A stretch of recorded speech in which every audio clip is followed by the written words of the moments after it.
साथियों नमस्कार। आज दिनांक 16/4/2020 को मैं ST2 DC ट्रैक सर्किट के पार्ट सेकंड लेक्चर में आपसे ट्रैक सर्किट में रेल प्रतिरोध व बैलास्ट प्रतिरोध का जानकारी देना चाहते हैं। तो rail resistance number 1, rail resistance पर हम बात करेंगे। रेल प्रतिरोध वह प्रतिरोध है जो हमारे ट्रैक सर्किट की रेल में या ट्रैक सर्किट में रस्टी रेलों, रस्टी बॉन्ड वायर व रस्टी जम्फर वायरों द्वारा सर्किट में उत्पन्न होता है। तो इन सबको मिलाकर जो हमारे ट्रैक सर्किट में रेजिस्टेंस बनता है वो रेल रेजिस्टेंस कहलाता है।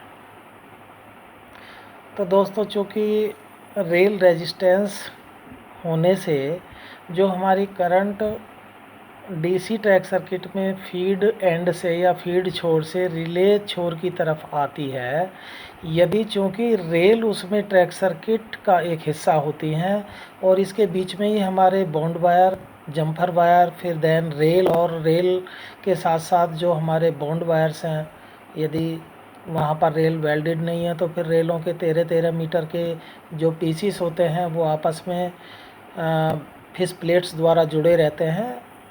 उस पोर्शन में, फिश प्लेटेड पोर्शन में हम अपने रिजिड कनेक्शन बॉन्ड वायर के द्वारा लगाते हैं। तो इन सब के कारण जो रेजिस्टेंस सर्किट में क्रिएट होता है वो रेल रेजिस्टेंस कहलाता है। तो साथियों, यदि ये रेजिस्टेंस ज़्यादा होगा तो हमारी ट्रैक पर जो करंट है वो कम जाएगी, और ट्रैक पर करंट कम जाने के कारण वो ट्रैक पर पर्याप्त वोल्टेज नहीं होगी तो वो पिकअप नहीं हो पाएगी, जिसके कारण से हमारी रिले ड्रॉप हो जाएगी। रिले ड्रॉप हो जाएगी तो हमारा जो ट्रैक सर्किट क्लियर दिखाएगा वो अनवांटेड पोजीशन में भी वो ड्रॉप होने के कारण रेड शो करेगा, अर्थात फेलियर बताएगा। तो जो रेल प्रतिरोध है दोस्तों, रेल प्रतिरोध हमारे ओम के नियम से ही ड्राइव किया गया है। प्रतिरोध आप जानते हैं कि प्रतिरोध बराबर विभवांतर बटे विद्युत धारा, अर्थात रेजिस्टेंस बराबर वोल्टेज अपॉन करंट, यानी R = V/I।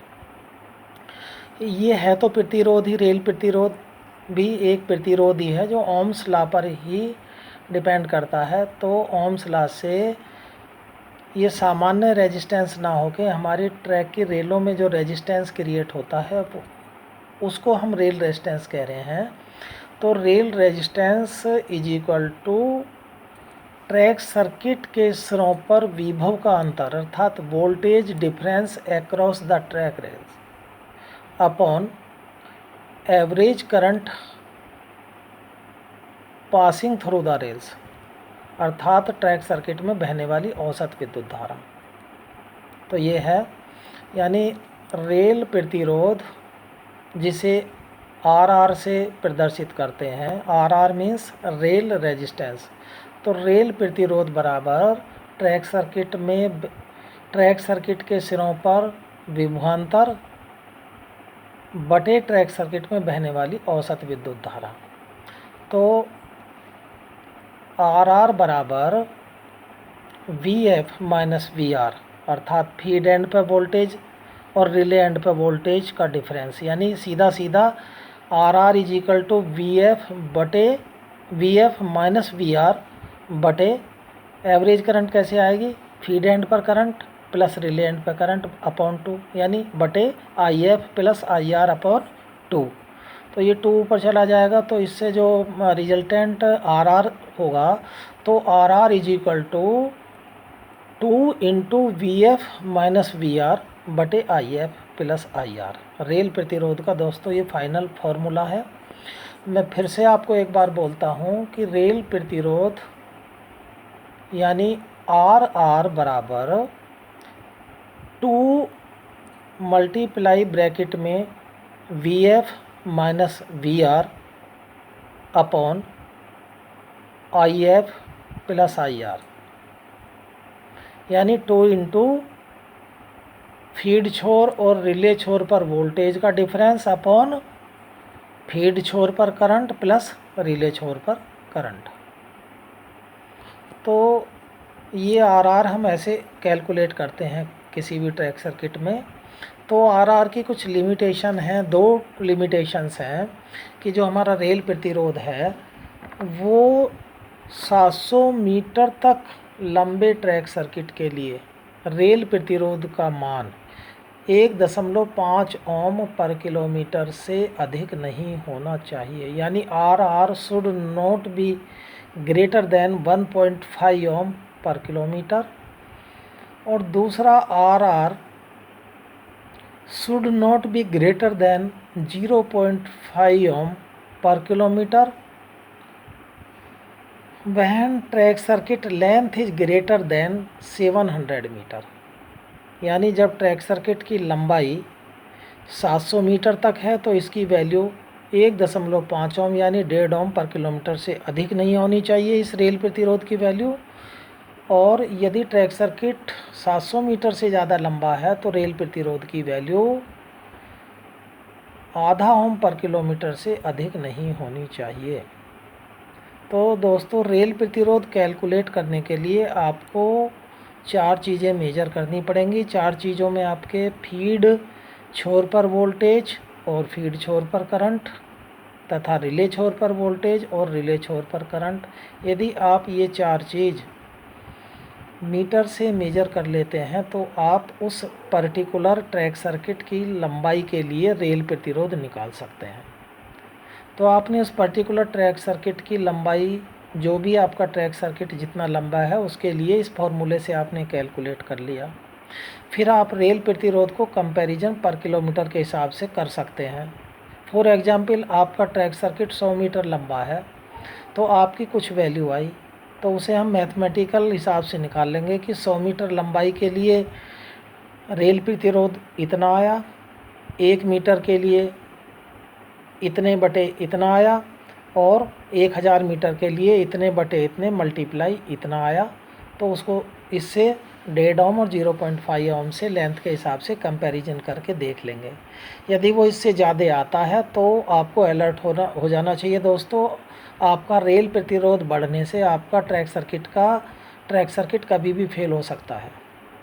ट्रैक पर गाड़ी भी नहीं है तो भी आपकी ट्रैक रिले ड्रॉप हो सकती है, अननेसेसरी आपको भागना पड़ेगा। मेंटेनेंस, इट मीन्स जो हमारा सिग्नल मेंटेनर है वो मेंटेनेंस ठीक से इस ट्रैक की कर नहीं पा रहा है, क्योंकि रेल प्रतिरोध बढ़ने से रोकना सिग्नल मेंटेनर का काम होता है, तो उसको हमें समय समय पर देखना है। तो रेल प्रतिरोध से हम सिग्नल विफलताओं को कम करते हैं, उसके लिए हम उसका ट्रैक सर्किट का पीरियोडिकल चेक करते हैं और उसको कैलकुलेट करके हम देखते हैं कि हमारा ट्रैक सर्किट ठीक कार्य कर रहा है या नहीं कर रहा है। दूसरा आता है, इसमें एक और प्रतिरोध आता है दोस्तों ट्रैक सर्किट में, उसे कहते हैं बैलास्ट रेजिस्टेंस। तो बैलास्ट रेजिस्टेंस क्या चीज़ है? आप कहेंगे कि बैलास्ट रेजिस्टेंस ये कहाँ से आ गया दूसरा एक नया नाम।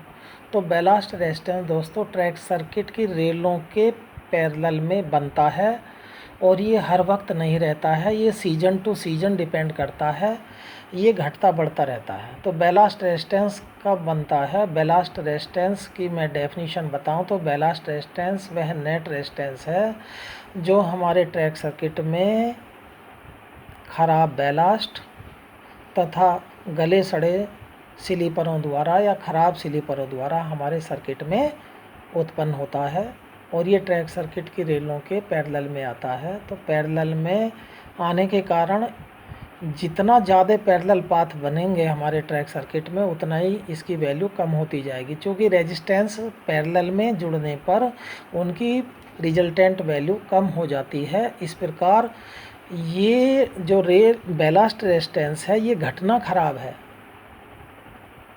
बैलास्ट रेजिस्टेंस घटना खराब है, जबकि रेल रेजिस्टेंस बढ़ना खराब है।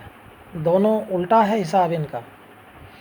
तो रेल प्रतिरोध की भी कुछ 2 लिमिटेशंस हैं कि रेल प्रतिरोध हमारे स्टेशन सेक्शन में 2 ओम पर किलोमीटर से कम नहीं होना चाहिए। दोस्तों ध्यान दीजिए, रेल प्रतिरोध बैलास्ट प्रतिरोध स्टेशन सेक्शन में 2 ओम पर किलोमीटर से कम नहीं होना चाहिए, अर्थात ये कम की तरफ ना आए। कम की तरफ आने का मतलब आपका लीकेज ज़्यादा नहीं बन रहे हैं, क्योंकि लीकेज ज़्यादा बनेंगे तो रेजिस्टेंस पैरेलल में आएंगे, रेजिस्टेंस पैरेलल में आएंगे तो उनका रिजल्टेंट वैल्यू जो है वो कम हो जाएगा, और कम होते होते इतना कम भी ना हो जाए कि स्टेशन सेक्शन में उसकी वैल्यू निकालने पर 2 ओम पर किलोमीटर से कम आए, और इसकी वैल्यू दोस्तों ब्लॉक सेक्शन के ट्रैक सर्किट में 4 ओम पर किलोमीटर से कम नहीं होना चाहिए।